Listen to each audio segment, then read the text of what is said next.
Ash Ridge, New Mexico Territory. Spring of 1884. The spring wind carried dust through the streets of Ash Ridge, mixing with the smell of manure and charred wood. It was the kind of dry day where nothing moved unless it had to. Folks gathered in the market square, drawn by the promise of livestock, tools, and something stranger. Her name was Kate Wynn, 22 years old. Blue dress faded at the seams, hands clenched at her sides like she was holding something in. Her father shoved her into the center of the square like she was meat on display. "She can cook, sew, and keep quiet," he said. "Anyone with coin can take her home tonight." The crowd didn't laugh, not loudly at least, but the silence between the murmurs was worse. Women looked away. Children peeked from behind skirts. Kate stood there with the sun burning her skin and shame burning worse beneath it. "She's barren," her father added. "Tried for years, nothing happened. But she's got steady hands and teeth in her head. That counts for something." Kate didn't plead. She'd done that before. Once when her husband threw her out after 2 years of trying. Once when her wedding dress was torn from her by hands that used to hold her. It hadn't mattered then, so she stood in silence. Near the back of the crowd, her mother stood with a worn shawl pulled tight around her shoulders, eyes fixed on the ground, lips pressed into a line. She didn't speak, didn't stop it, just watched. And when the crowd parted, she drifted with them, head low, swallowed by the flow of people.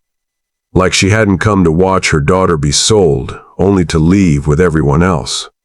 A man stepped forward, broad-shouldered, shirt stiff with dust and trail wear. A wide-brimmed hat cast a shadow over most of his face. His coat smelled of horse and pine.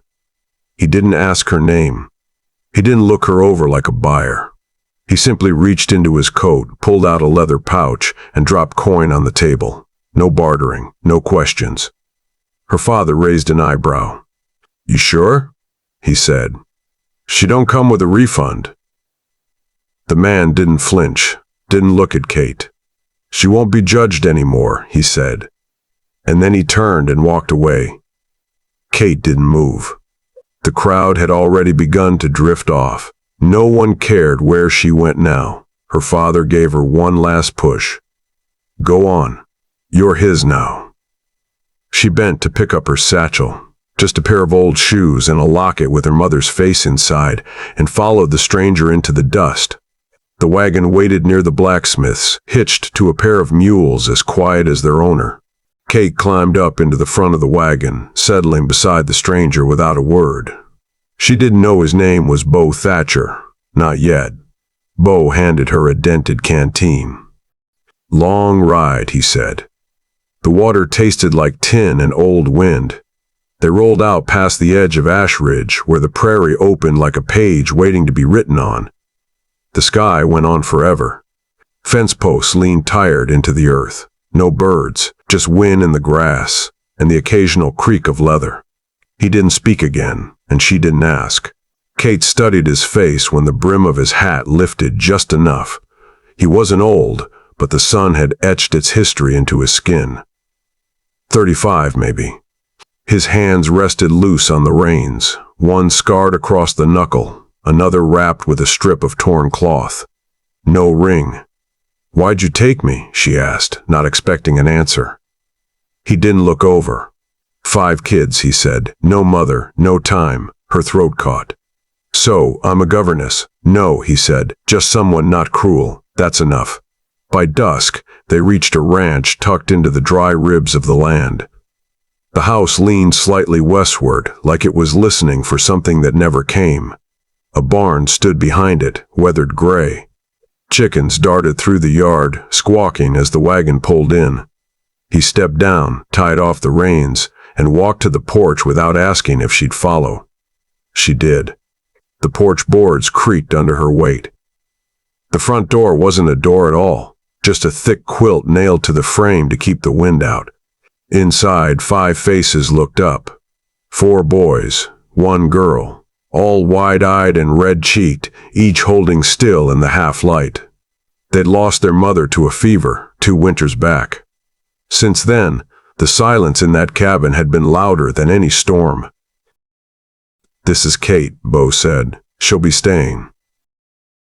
The youngest, Samson, maybe 5, walked straight to him and wrapped both arms around his leg.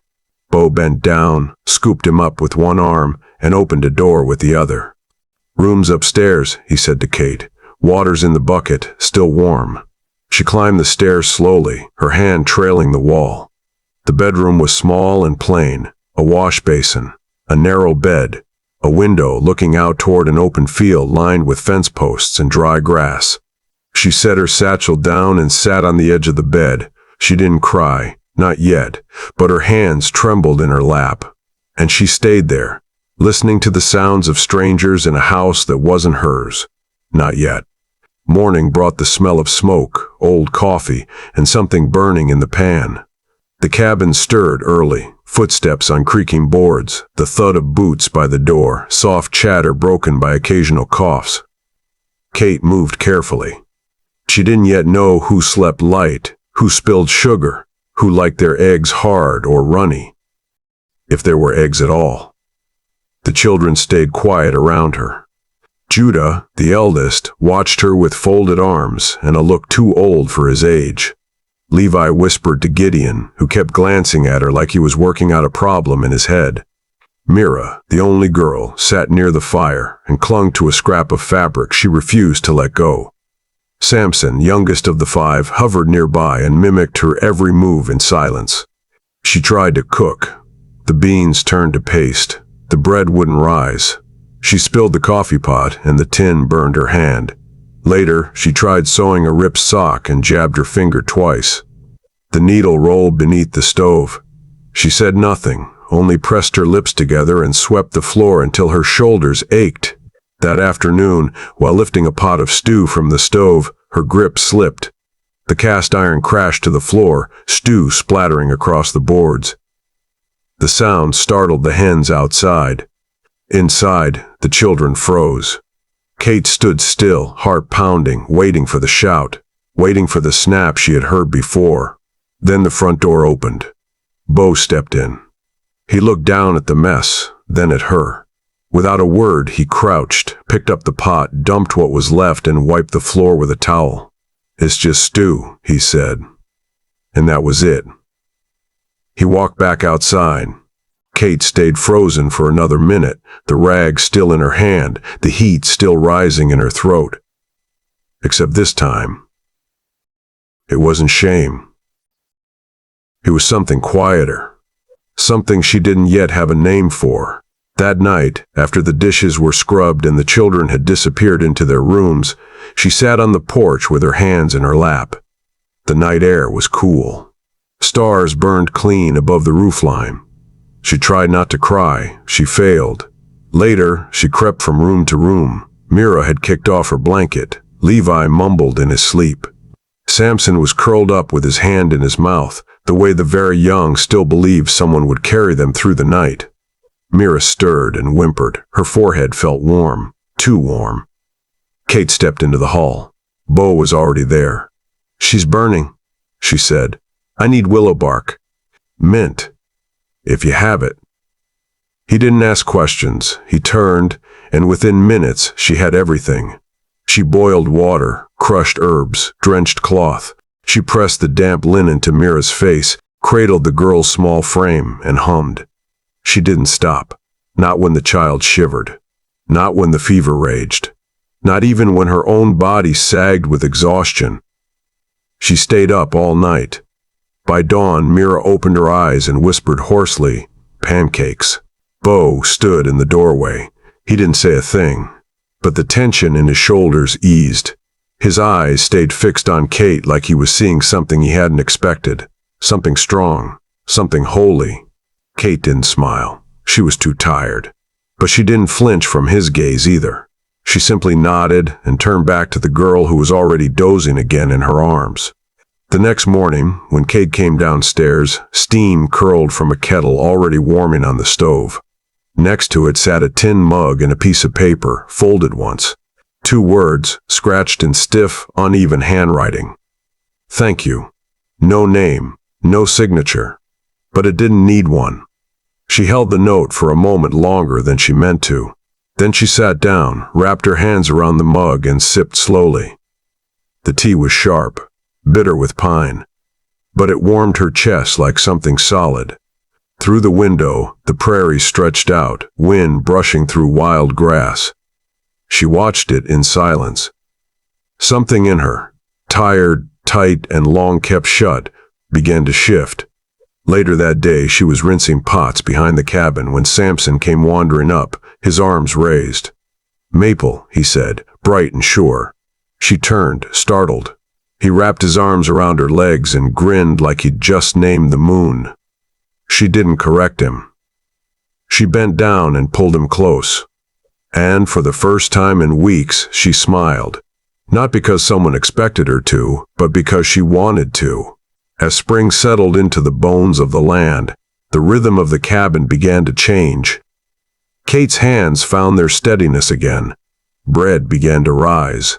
Beans stayed whole. She stitched feed sacks into scarves, one for each child. They wore them without asking why.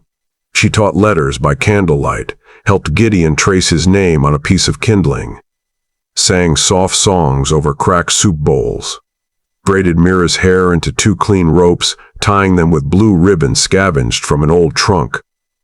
She learned what each child feared. Judah hated thunder. Levi lied when he was embarrassed. Mira got quiet when she missed her mother. None of them asked her who she was. They watched what she did. They listened to how she stayed. The first time one of them said it, it came out like breathing. Levi passed her a spoon and muttered, "Here, Mama." The room went still for a beat. He didn't correct himself. Neither did she. The next day, Gideon said it. Then Mira. Then Samson, who'd already decided she belonged to him. And that was that. She was Mama now. No ceremony. No announcement. Just the slow naming of what already was. That night, Bo sat on the porch with a piece of wood in his lap, carving by lantern light. Kate walked past with a bundle of laundry in her arms. "You ever think about leaving?" he asked, eyes still on his hands. She paused. "I did," she said, "a while back." He nodded once. "Why didn't you?" Kate looked out at the dark fields where the swing she'd hung from the oak tree moved slowly in the breeze. "For the first time in my life," she said, "no one's asking me to be anything I'm not." The town of Dust Bend crouched low on the horizon, dry, sun-bleached, lined with shuttered windows and sharp eyes. Kate hadn't set foot there since the day her father sold her like livestock. One afternoon, Bo hitched the wagon and paused at the step. "Need salt." "And nails," he said. "Come if you want." Kate climbed up without asking why. The road to town rolled quiet and open.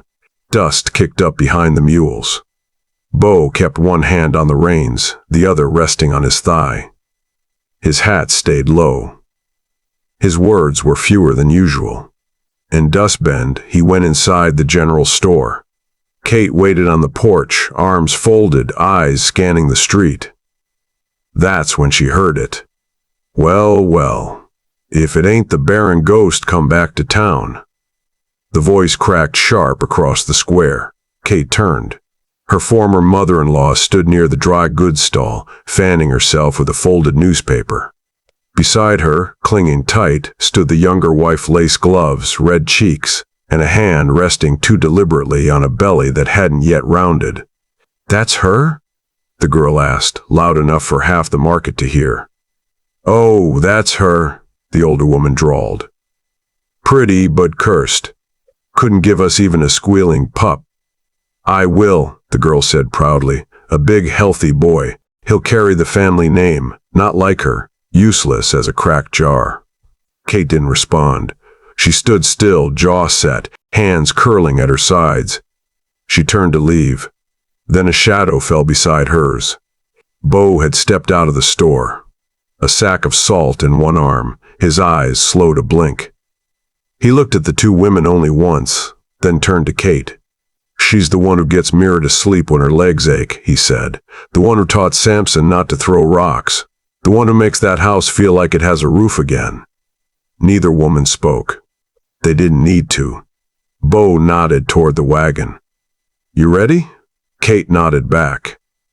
They walked away together, leaving the words behind them like dust. That night, Kate didn't speak of what happened. She tucked in the children, pulled quilts over bare shoulders, ran her hand over Gideon's hair as he slept.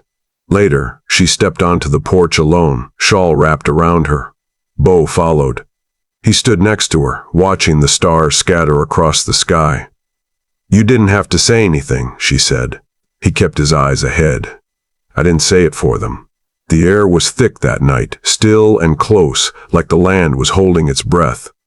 The lantern inside the cabin flickered behind the curtain, and the world outside lay dark and dry. Kate stepped out with a bucket in hand. The sky stretched black above her, stars dull behind a thin veil of heat. She moved toward the well, bare feet silent on the dirt path. She didn't see him at first.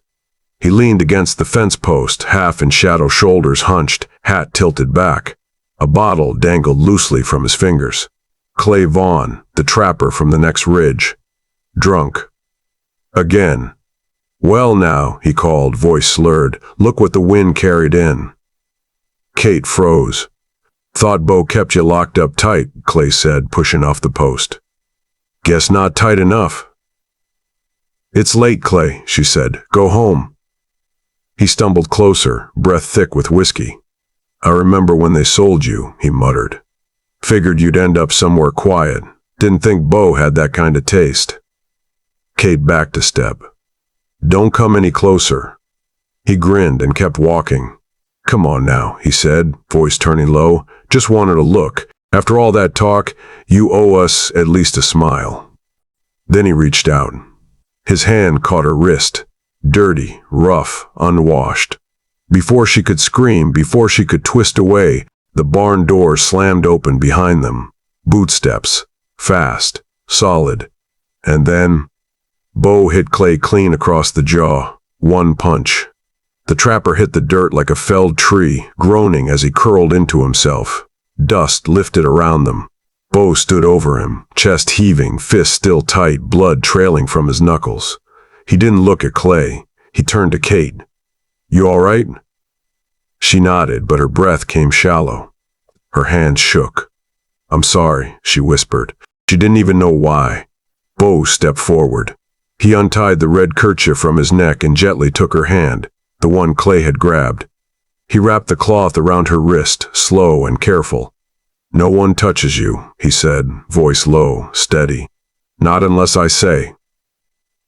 Then he looked at his bleeding hand and shook his head. Damn fool, he muttered. Not at her, not at Clay, but maybe at the world. Back inside, Kate boiled water and cleaned his knuckles in silence. The room smelled of soap and copper and smoke. You didn't have to do that, she said. Bo didn't flinch. He put his hand on you. You don't like fighting. I like it less when someone scares you. She stopped, pressing the cloth to his skin with a little more pressure. I cried, she said, voice catching. But not because I was scared. Bo looked up. Because no one's ever stood up for me like that. He didn't answer. But something passed in his eyes. Something warm, unguarded, as if her words had settled deep in him. When she finished, he flexed his fingers once, and she wrapped the cloth around them neatly. I don't want to live in a world, he said quietly, where a man like that thinks he can say those things to you. Or worse. Kate smiled faintly. Her wrist still ached, but her heart did not. The morning was cold enough to turn breath visible. Kate was kneading biscuit dough in the kitchen when a scream shattered the quiet. High, sharp, one of the children. She dropped the bowl, flour flying into the air like snow, and ran barefoot out the door. Gideon lay near the woodpile, crumpled, his face contorted in pain. His leg was twisted underneath him, and the old axe sat just inches away, its blade streaked red. Kate knelt beside him, already pressing her hands to his thigh. Oh God, she whispered. Bo came running. His face was pale, but his hands were steady. He scooped the boy up without a word. Boil water, bandages, now. Kate ran. Her heart pounded so hard she couldn't hear her own footsteps. She filled a pot and grabbed the clean muslin from the cupboard. By the time she returned, Bo had cleared the kitchen table and laid Gideon across it. His pant leg had been cut away.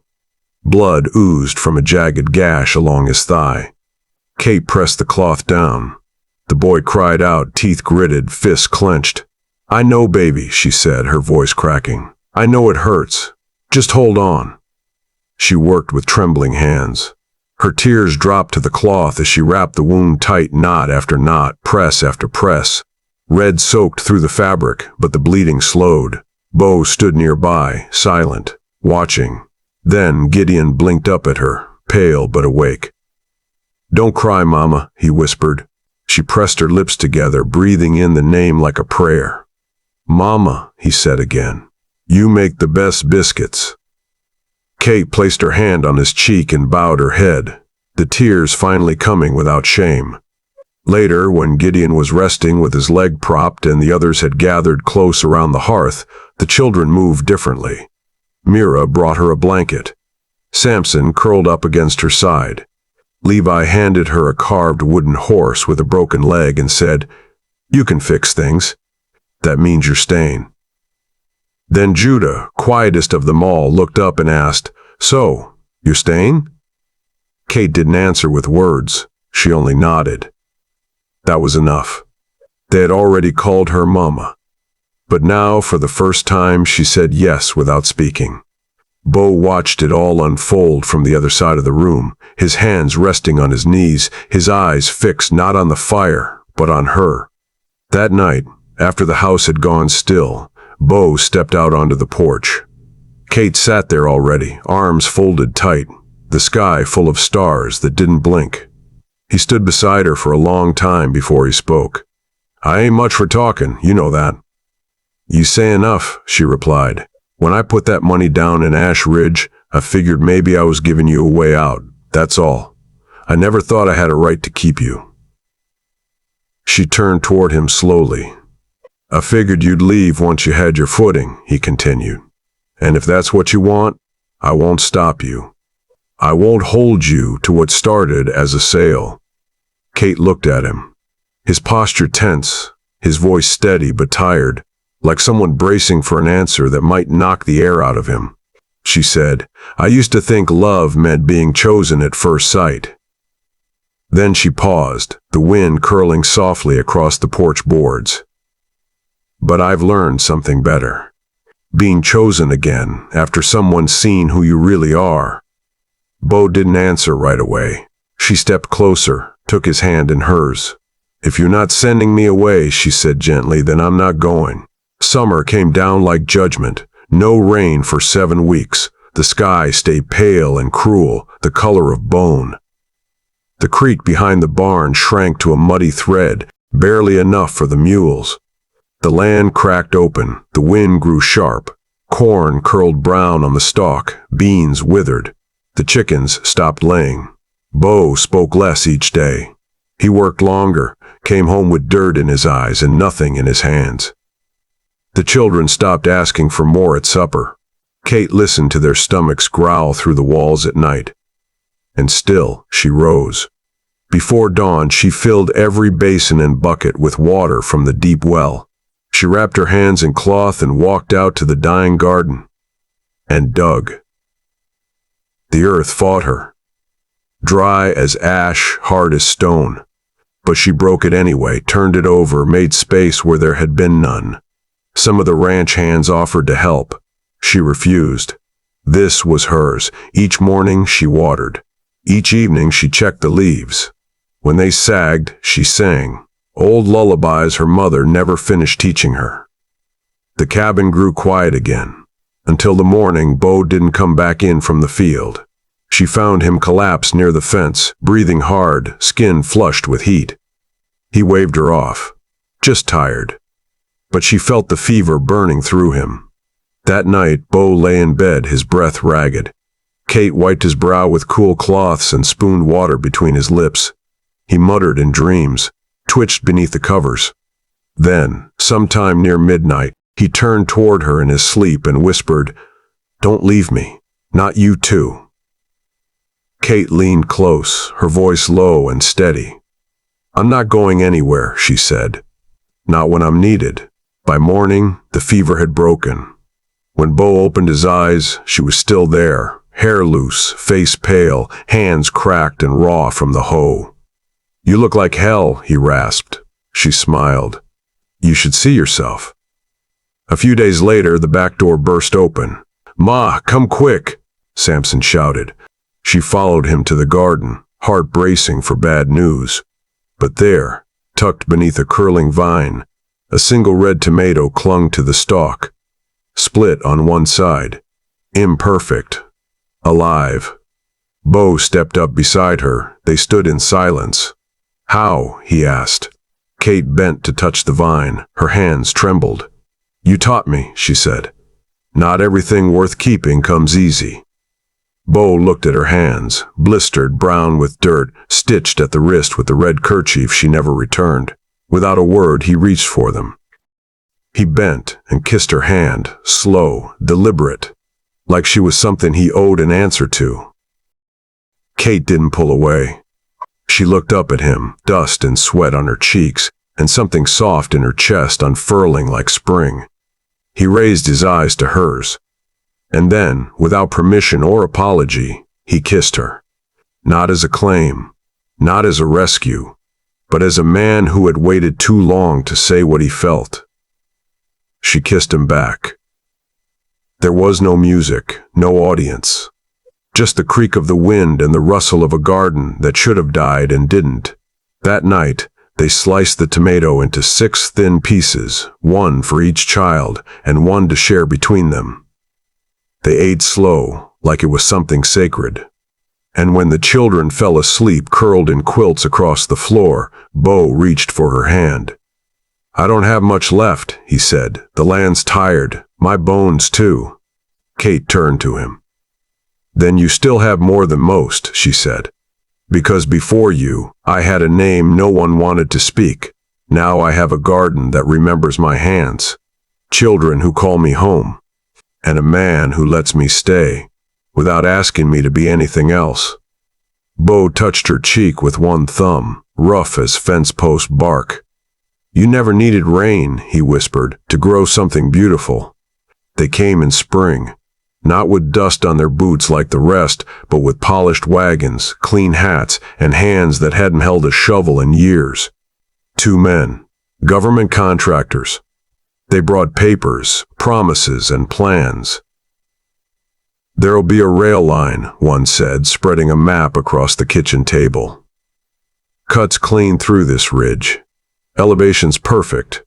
The company's prepared to offer good money for the land. Kate stood near the stove, arms crossed. Bo didn't move from the doorway. We're not looking to pressure you, the other added.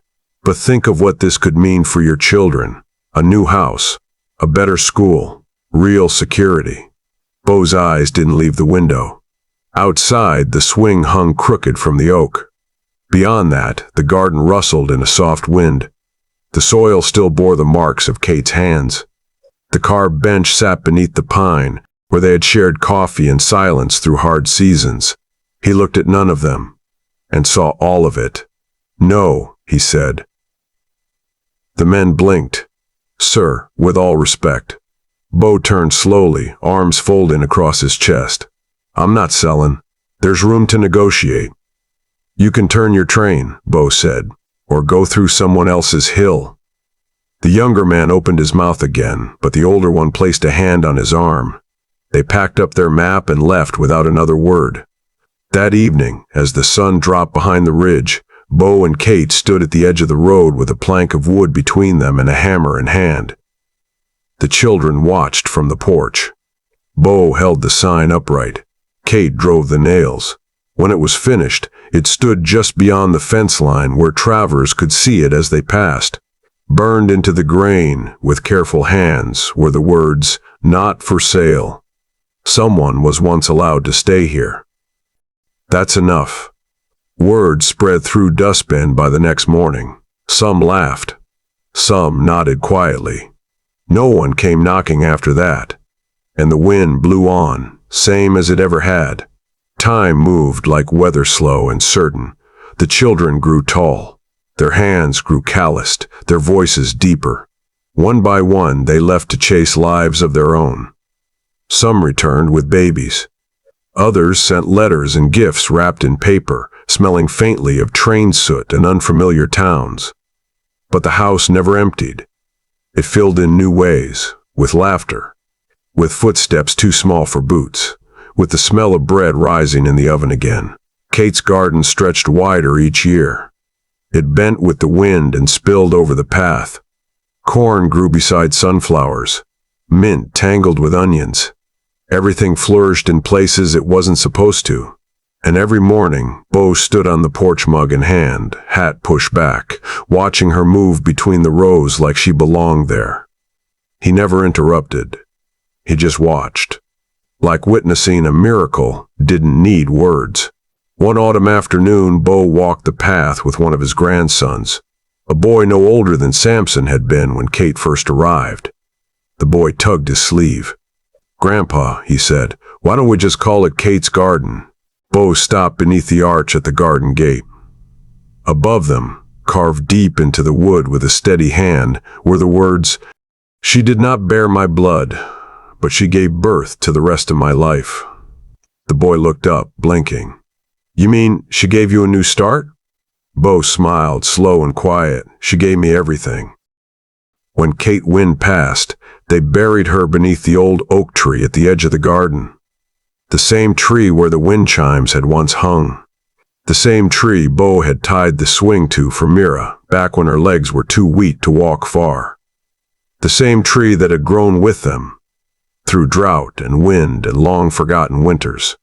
Bo carved her headstone himself, didn't let anyone else touch it. The stone bore only one line. Here grew everything she was never given, and all that she gave anyway. After that, Bo rose with the sun each morning and sat beside the grave. Sometimes with coffee. Sometimes with a carved bird he hadn't finished. Sometimes with nothing but silence. He never said much, but he didn't have to, until one day he didn't come.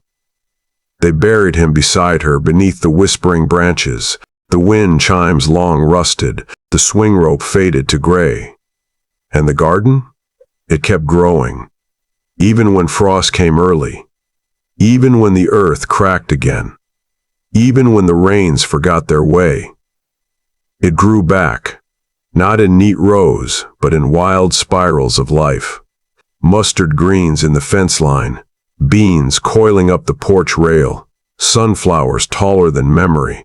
Long after the railroad curved around the hill, long after the men with maps forgot why they came, travelers still passed the fence at the edge of the land where Bo and Kate made their home, and slowed their wagons just enough to read the sign nailed there. The same one Bo and Kate had put up together. It read, "Not for sale." Because sometimes a place remembers those who refuse to leave, and sometimes dry hills bloom for the ones who chose love when no one else did.